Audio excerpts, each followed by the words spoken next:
Hi, this is Josna. Welcome to Josh Tutorials. Good morning పిల్లలు. ఇక్కడ చూడండి, ఈ పిక్చర్లో మీకు చక్కని సూర్యోదయం కనిపిస్తుంది. దాంతోపాటు చక్కని పొలాలు, పంట పొలాలు చాలా బాగున్నాయి కదా. అవును, చాలా బాగుంది. ఇంత ప్రకృతికి ఇంత శోభనిచ్చింది ఏదంటే సూర్యుడే లేకపోతే ఈ సృష్టి లేదు. సో సూర్యుడి నుంచి వచ్చే ఉష్ణరాశే ఈ సకల జీవరాశికి ఆధారం అవుతుంది. సో ఈరోజు మనం ఉష్ణానికి సంబంధించిన పాఠాన్ని నేర్చుకుంటున్నాం. పిల్లలు, ఈ పాఠాన్ని చూడండి. చలికాలంలో మీరు ఆరు బయటకు వచ్చిన తర్వాత ఎప్పుడైనా ఒక చెక్క కుర్చీని, ఒక ఇనుప కుర్చీని తాకే ఉంటారు. మీరు చెక్క కుర్చీ తాకినప్పుడు అంత చల్లగా అనిపించదు, కానీ ఇనుప కుర్చీ తాకినప్పుడు చాలా చల్లగా ఉన్నట్లుగా అనిపిస్తుంది. ఎప్పుడైనా అనిపించిందా అలా? మీకు అనిపించే ఉంటుంది. ఫ్రిడ్జ్లో నుంచి బయటకు తీసిన రెండు వస్తువులు ఉన్నాయి. ఒకటేమో చెక్క ముక్క, రెండవది లోహపు ముక్క. చెక్క ముక్క తాకితే అంత చల్లగా అనిపించదు, కానీ లోహం తాకితే మాత్రం చాలా చల్లగా అనిపిస్తుంది. రెండింటిని మనం ఒకే ఫ్రిడ్జ్లో ఉంచాం, ఒకే సమయంలోకి పెట్టాం, ఒకే సమయంలో బయట తీసాం. కానీ చెక్క ముక్క మాత్రం ఎందుకు వెచ్చగానే ఉంది లోహంతో కంపేర్ చేస్తే? ఎందుకు ఆలోచించండి. అలాగే మీరు చలికాలంలో చూసే ఉంటారు, చక్కగా ఆరు బయటకు వచ్చేసి బాగా మంట వేసుకొని పొగ చుట్టూ అందరూ కూర్చొని మాట్లాడుతూ ఉంటారు కూడా. అప్పుడు మీకు చాలా వెచ్చగా బాగున్నట్లుగా అనిపిస్తుంది. అలా ఎప్పుడైనా అనిపించిందా? ఇక్కడ 2 గ్లాసుల్లో నీళ్ళు ఉన్నాయి. ఒక దాంట్లో చల్లని నీళ్ళు ఉన్నాయి, రెండో దాంట్లో వేడి నీళ్ళు ఉన్నాయి. రెండిట్లో చేపెడితే మీకేమనిపిస్తుంది? ఎస్, చల్లని నీళ్ళలో పెడితే చల్లగా అనిపిస్తుంది, వేడి నీళ్ళలో పెడితే చాలా వెచ్చగా అనిపిస్తుంది. ఎందుకు అలా అనిపిస్తుంది? చల్లని నీళ్ళలో చేపెట్టినప్పుడు ఉష్ణశక్తి శరీరం నుండి బయటకు ప్రవహిస్తుంది. దానివల్ల మీ చెయ్యికి చల్లని భావన కలుగుతుంది. అలాగే వేడి నీళ్ళలో ఉంచినప్పుడు ఉష్ణశక్తి వస్తువు నుండి మీ శరీరంలోకి ప్రవహించడం వల్ల మీకు వెచ్చని భావన కలుగుతుంది. ఒక వస్తువు నుండి ఇంకొక వస్తువుకి ప్రవహించే శక్తినే మనం ఏమంటామంటే ఉష్ణము అంటాం. ఉష్ణము ఒక వస్తువు నుండి ఇంకో వస్తువుకు ప్రవహించాలి అంటే ఖచ్చితంగా 2 వస్తువుల మధ్య మనకు తేడా అనేది ఉండాలి. ఒకటి వేడిగా, ఒకటి చల్లగా, ఏదో ఒక విధంగా తేడా అనేది ఉండాలి. తేడా ఉన్నప్పుడు మాత్రమే ఒక వస్తువు నుండి మరో వస్తువుకి ఉష్ణం ప్రవాహం జరుగుతుంది. అలాగే ఈ చల్లదనం, ఈ వెచ్చదనాన్ని, వీటిని గుర్తించేదానికి మనం ఉపయోగించే వస్తువుని మీరు చూసే ఉంటారు. థర్మామీటర్, ఉష్ణమాపకము. మీరు హాస్పిటల్కి వెళ్ళినప్పుడు కూడా మీకు జ్వరం ఉందా లేదా అని డాక్టర్ గారు ఖచ్చితంగా మీకు నోట్లో పెట్టు, చేతిలో పెట్టు గమనించే ఉంటారు. సో ఈ విధంగా మనకి చల్లదనం, వెచ్చదనం, ఈ స్థాయిని తెలిపేదాన్ని ఉష్ణోగ్రత అంటారు. ఉష్ణోగ్రతలో తేడా ఉన్నప్పుడు మాత్రమే ఒక వస్తువు నుండి ఇంకో వస్తువుకి ఉష్ణం అనేది బదలాయింపు జరుగుతుంది. లేదంటే ఉష్ణం బదలాయింపు జరగదు. 2 సమతా స్థితిలో ఉంది అంటారు. మళ్ళీ చెప్తున్నాను, 2 వస్తువుల మధ్య ఉష్ణోగ్రతలు స్థాయిలో తేడా ఉన్నప్పుడు మాత్రమే ఉష్ణం ఒక శక్తి స్వరూపం ఇంకొక వస్తువుకి ప్రయాణం చేస్తుంది. ఈ పటం చూడండి. ఇక్కడ 2 గ్లాసుల్లో ఉన్నాయి. ఆ 2 గ్లాసుల్లో ఒక దానిలో మంచు ముక్కలు ఉన్నాయి. ఎంతవరకు ఉన్నాయంటే 0 డిగ్రీల సెంటీగ్రేడ్లో ఉంది. అలాగే బి అనే గ్లాసులో కూడా వేడి నీళ్ళు ఉన్నాయి. వేడి నీళ్ళు యొక్క ఉష్ణోగ్రత 70 డిగ్రీల సెంటీగ్రేడ్ వరకు ఉంది. ఈ రెండింటిని కాసేపు అలాగే గాలిలో ఉంచితే ఏం జరుగుతుందో గమనిద్దాం.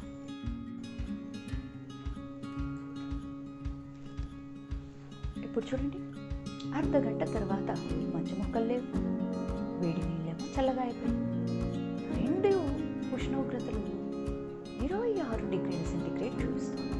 అంటే ఇక్కడ ఏం జరిగింది?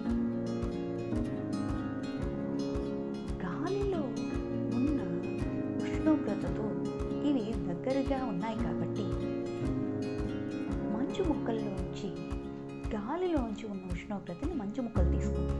అలాగే వేడి నీళ్ళు ఏం చేసిందంటే తమలో ఉన్న ఉష్ణోగ్రతని గాలికి అందించింది. ఈ విధంగా పరస్పరం ఉష్ణోగ్రతను మార్చుకుంటూ వెళ్ళింది. తగ్గించుకుంటూ వెళ్తే ఒకటి ఇంకోటి పెంచుకుంటూ వెళ్తే లాస్ట్గా రెండు ఏ వస్తువు కానీ బి వస్తువు కానీ గది ఉష్ణోగ్రతకి సమతాస్థితికి వచ్చేసింది. ఇప్పుడు రెండు గది ఉష్ణోగ్రత, ఏ గ్లాస్ నీళ్ళు బి గ్లాస్ నీళ్ళు మూడు కూడా ఒకే ఉష్ణోగ్రత వద్ద ఉండడం వల్ల ఇక వాటి మధ్యలో ఎటువంటి ఉష్ణ మార్పిడి జరగదు. చూడండి, అర్ధగంట తరువాత ఏ దగ్గర ఉన్న 0 డిగ్రీల వద్ద ఉన్న మంచు మొక్కలన్నీ ఉష్ణాన్ని పొంది 26 డిగ్రీలకు చేరుకుంది. అలాగే బి దగ్గర 70 డిగ్రీల వద్ద ఉన్న ఉష్ణోగ్రత 26 డిగ్రీలకు వచ్చేసి ఉష్ణాన్ని కోల్పోతుంది.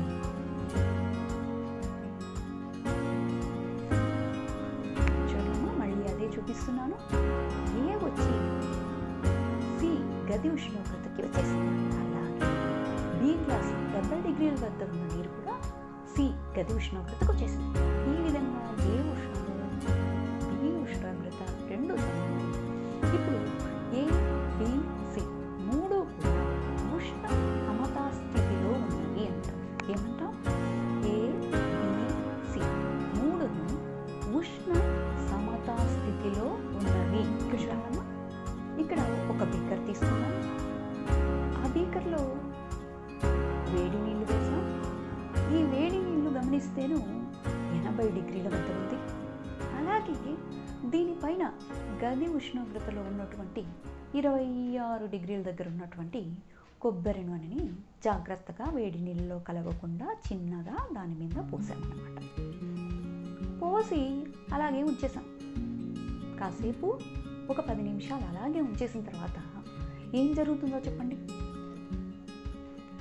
ఎస్, కొబ్బరి నూనె ఏమవుతుందంటే వేడి నీళ్ళు పక్కన ఉంది కాబట్టి దాని ఉష్ణోగ్రత పెరుగుతూ వెళ్ళి 49 డిగ్రీలకు చేరుకునింది.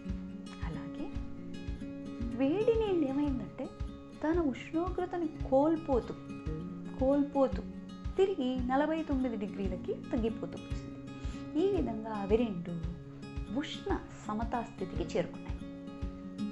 మళ్ళీ చెప్తున్నాను, ఉష్ణశక్తి ఎప్పుడూ కూడా వేడి వస్తువు నుండి చల్లని వస్తువు వైపుకి ప్రవహిస్తుంది. అలాగే ఇక్కడ ఉష్ణోగ్రతల వల్ల ఏ బి అనే రెండు మాపనాలు పెట్టున్నాం. ఈ రెండిటి వల్ల మనకేం తెలుస్తుందంటే ఉష్ణము ఏ వైపు నుండి ఏ వైపుకు ప్రయాణిస్తుంది, ఉష్ణ ప్రవాహ దిశను తెలుపుతుంది. ఉష్ణము ఉష్ణోగ్రత ఈ రెండిటి మధ్య తేడాలు ఇక్కడ చూపిస్తున్నాను. చూడమ్మా, ఉష్ణం అనేది ఒక శక్తి స్వరూపం. అలాగే ఉష్ణోగ్రత అనేది ఒక వస్తువు వెచ్చదనాన్ని చల్లదనాన్ని తెలియజేసే స్థాయి మనని ఉష్ణోగ్రత అంటాం. వేడి వస్తువు నుండి చల్లని వస్తువు వైపు ప్రవహించే శక్తే ఉష్ణస్వరూపం. అలాగే ఉష్ణోగ్రత అనేది పదార్థం లోపల ఉన్నటువంటి అణువుల సరాసరి అంతర్గత శక్తిని మనం ఏమంటామంటే ఉష్ణోగ్రత. అంటే ఏ పదార్థమైనా వేడి ఎక్కే కొద్దికి దాని అణువుల లోపల ఉన్నటువంటి శక్తి ఎక్కువయ్యి ఎక్కువగా కదలాడుతుంటుంది. మీరు ఎసురు చూసే ఉంటారు రోజు. ఈ ఎసురులో నీళ్లు వేడెక్కే కొద్దికి నీటి అణువులు కదలిక చాలా ఎక్కువగా పెరుగుతుంది. దీనిని దాని యొక్క అంతర్గత శక్తి అంటాం. అలాగే ఉష్ణాన్ని కొలిచేదానికి ప్రమాణాలు జూల్. ఎస్ఐ యూనిట్లో దాని ప్రమాణం జూల్. అలాగే సిజిఎస్ యూనిట్లో అయితే దాన్ని కేలరీలు అని పిలుస్తారు. ఒక కేలరీ విలువ 4.186 జూల్. అలాగే సెంటిగ్రేడ్లను కూడా కొలుస్తాం. ఉష్ణోగ్రతను కొలిచే సాధనాల్లో సెంటిగ్రేడ్, కెల్విన్ రెండు మాపనాలు వాడతాం. సెంటిగ్రేడ్ని స్మాల్ టీతో చూపిస్తాం, కెల్విన్ని క్యాపిటల్ టీతో రాస్తాం. ఈ రెండింటి మధ్య తేడా ఎంతంటే T స్మాల్ టీ ప్లస్ 273. అంటే ఫర్ ఎగ్జాంపుల్ మంచు 0 డిగ్రీల సెంటిగ్రేడ్ మంచు యొక్క సెంటిగ్రేడ్ చెప్తాం. అలాగే దీన్ని కెల్విన్ మానంలో చెప్పాలంటే దీనికి 273 కూడితే సరిపోతుంది. అంటే 273 kelvin is equal to 0 degree centigrade. ఉష్ణం అనేది ఒక శక్తి స్వరూపం. ఉష్ణోగ్రత వచ్చి ఉష్ణం ఏ వైపు నుండి ఏ వైపుకు ప్రవహిస్తుంది అని తెలియజేస్తున్నాం.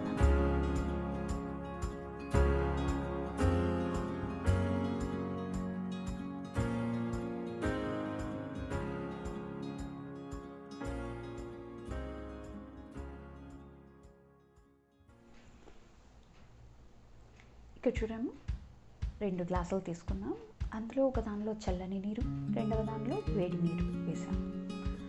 చల్లని నీరులో 2 స్పూన్ల చక్కెర వేస్తున్నాం. అలాగే వేడి నీళ్ళలో కూడా 2 స్పూన్ల చక్కెర వేసాం. రెండిట్లో కనుక కాసేపు తర్వాత గమనిస్తే వేడి పదార్థంలో వస్తువులు త్వరగా కరిగిపోతుంది. అలాగే చల్లగా ఉన్న దానిలో చక్కెర అడుగు భాగంలో ఇంకా కొంచెం కనిపిస్తూనే ఉంటుంది. మీరు ఇంట్లో కూడా చూసే ఉంటారు. చల్లని నీళ్ళలో వేడి నీళ్ళలో ఒక్కసారి ఒక్క చుక్క డెటాల్ కానీ, ఒక్క డ్రాప్ ఉజాలా కానీ, లేదా ఫుడ్ కలర్ మీ ఇంట్లో లభించే కేసరి పౌడర్ కానీ, చల్లని నీళ్ళలో వేడి నీళ్ళు రెండిట్లో ఒకేసారి ఒక్క చిటికెడు వేసి గమనించాలి. చల్ల నీళ్ళలో ఫాస్ట్గా కరగదు. అలాగే వేడి నీళ్ళలో గమనిస్తే చాలా వేగంగా, ఎందుకంటే ఆ పదార్థంలోని అణువులన్నీ వేగంగా కదులుతూ ఉంటాయి కాబట్టి అక్కడ కదలిక ఎక్కువగా ఉంటుంది కాబట్టి అక్కడ కరిగిపోవడం అనేది కూడా తొందరగా కరిగిపోయి వాటర్ మొత్తంలో, నీటి మొత్తంలోకి చక్కగా స్ప్రెడ్ అయిపోతుంది. ఫుడ్ కలర్ కణాలు క్రమరహిత చల్లడం వల్ల చల్లని నీటిలో కంటే వేడి నీటిలో చాలా ఎక్కువగా ఉంటుంది.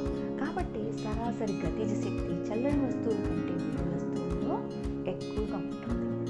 కాబట్టి ఒక వస్తువుల్లోని అణువుల సరాసర గతి శక్తినే దాని ఉష్ణోగ్రతకి అనులోమానుపాతంలో ఉంటుంది అంటాం. దీనిని kinetic energy proportional to absolute temperature.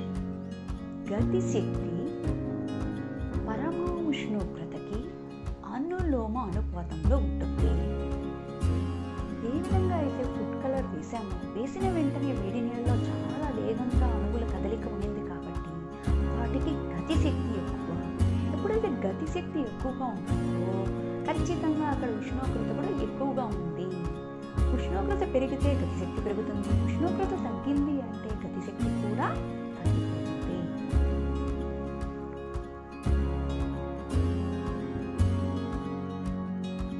For viewing my channel, if you like it, please share to the needed students and